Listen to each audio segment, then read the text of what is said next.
One day, in retrospect, the years of struggle will strike you as the most beautiful. Most people do not really want freedom, because freedom involves responsibility, and most people are frightened of responsibility. Unexpressed emotions will never die. They are buried alive and will come forth later in uglier ways. He that has eyes to see and ears to hear may convince himself that no mortal can keep a secret. If his lips are silent, he chatters with his fingertips. Betrayal oozes out of him at every pore. Out of your vulnerabilities will come your strength. We are never so defenseless against suffering as when we love. It is impossible to escape the impression that people commonly use false standards of measurement, that they seek power, success, and wealth for themselves, and admire them in others, and that they underestimate what is of true value in life. Whoever loves becomes humble. Those who love have, so to speak, pawned a part of their narcissism. Words have a magical power. They can bring either the greatest happiness or the deepest despair.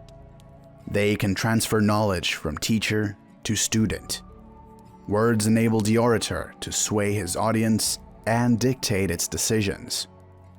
Words are capable of arousing the strongest emotions and prompting all men's actions. The intention that man should be happy is not in the plan of creation.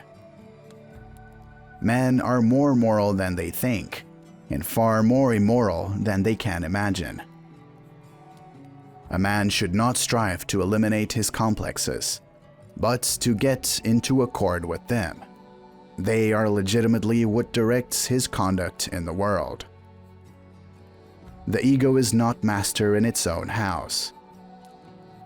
We are threatened with suffering from three directions: from our body, which is doomed to decay; from the external world, which may rage against us with overwhelming and merciless force of destruction; and finally from our relations with other men. This last source is perhaps more painful to use than any other. Men are strong so long as they represent a strong idea. They become powerless when they oppose it. Public self is a conditioned construct of the inner psychological self. The ego refuses to be distressed by the provocations of reality, to let itself be compelled to suffer. It insists that it cannot be affected by the traumas of the external world.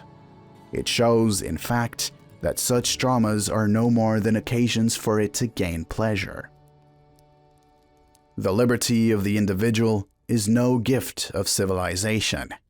It was greatest before there was any civilization. We are so constituted that we can gain intense pleasure only from the contrast, and only very little from the condition itself. The more perfect a person is on the outside, the more demons they have on the inside.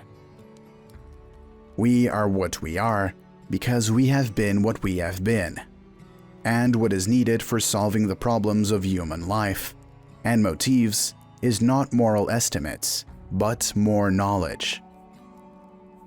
We may insist as often as we like that man's intellect is powerless, and we may be right in this. Nevertheless, there is something peculiar about this weakness. The voice of the intellect is a soft one, but it will not rest until it has gained a hearing. Finally, after a countless succession of rebuffs, it succeeds. Our memory has no guarantees at all, and yet we bow more often than is objectively justified to the compulsion to believe what it says. Nothing that is mentally our own can ever be lost. We have learned, for example, that the more virtuous a man is, the more severe is his superego, and that he blames himself for misfortunes for which he is clearly not responsible. life is impoverished. It loses in interest when the highest stake in the game of living, life itself, may not be risked. It becomes as shallow and empty as, let us say, an American flirtation. Whoever possesses something that is at once valuable and fragile is afraid of other people's envy, insofar as he projects onto them the envy he would have felt in their place. From error to error, one discovers the entire truth. The only person with whom you have to compare yourself is you in the past. In the small matters, trust the mind. In the large ones, the heart. The conscious mind may be compared to a fountain playing in the sun and falling back into the great subterranean pool of subconscious from which it rises. We are what we are because we have been what we have been, and what is needed for solving the problems of human life and motives is not moral estimates, but more knowledge. What we call happiness in the strictest sense comes from the preferably sudden satisfaction of needs, which have been dammed up to a high degree. Dreams are often most profound when they seem the most crazy. The challenge of leadership is to be strong, but not rude. Be kind, but not weak. Be bold, but not bully. Be thoughtful, but not lazy. Be humble, but not timid.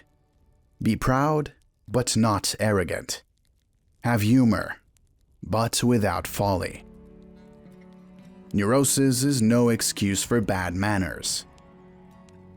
When making a decision of minor importance, I have always found it advantageous to consider all the pros and cons.